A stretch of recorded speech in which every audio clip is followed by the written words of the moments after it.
Bien-aimés de Dieu, vous tous frères et sœurs en Christ et en humanité, nous voici au samedi de l'octave de Pâques de cette année de grâce 2020.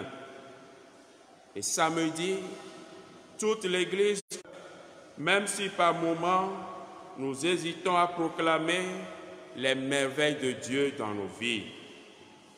Mais une des difficultés majeures qui freine la diffusion de la bonne nouvelle de Dieu de nos jours est touchée du doigt dans la première lecture, tirée du livre des Actes des Apôtres.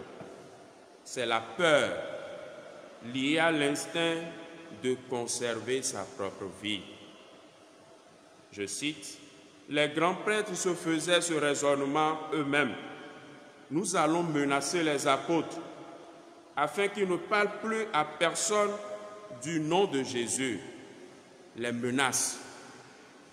Et surtout, c'est les jeunes qui sont victimes. Et providentiellement, en ce jour, c'est la journée mondiale de la jeunesse. Les jeunes sans travail, au chômage, des jeunes qui n'ont pas de famille, qui ne peuvent pas fonder une famille, des jeunes qui sont encore sur le dos de leurs parents, malgré leur âge, malgré leur diplôme reçu à l'université, ici et là. Les menaces de nos jours encore dans nos sociétés, afin de ne pas rendre accessible une vérité. Nous nous menaçons, nous nous intimidons dans nos services par rapport au poste. Je suis le responsable. Nous nous menaçons dans nos familles par rapport aux litiges de terrain. Je suis l'oncle qui est encore vivant. Je dois prendre beaucoup de parcelles. Nous nous menaçons dans nos foyers par rapport à l'infidélité. Dès que la dame veut parler, le monsieur hausse le ton et dit « je vais te renvoyer ». Une autre dame va venir prendre ta place. Nous nous menaçons dans nos écoles par rapport à la tricherie. Si tu me dénonces, tu vas me sentir à la fin de l'école, dehors, hors sur un terrain neutre, hors de l'établissement. Nous nous menaçons, frères et sœurs, sous nos lieux de travail par rapport à l'harcèlement sexuel. Si tu ne livres pas l'affaire, comme on le dit, tu n'auras pas ton salaire à la fin du mois. Bien-aimés, nous le voulons ou pas, le bien se diffuse de lui-même.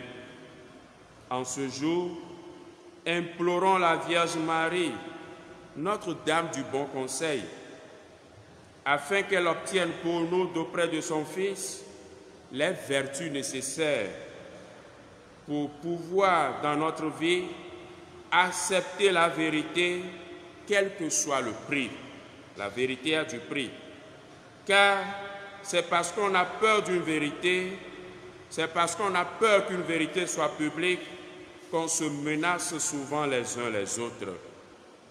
En ce jour, prions pour toutes les personnes terrorisées, marginalisées, menacées, car ils connaissent la vérité sur une personne influente.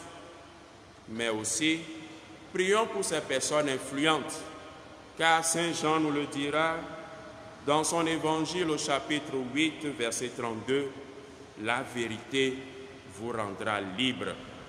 La liberté des enfants de Dieu, ça a du prix. Que les saints dont nous portons les noms prient et intercèdent pour nous. Amen. Amen.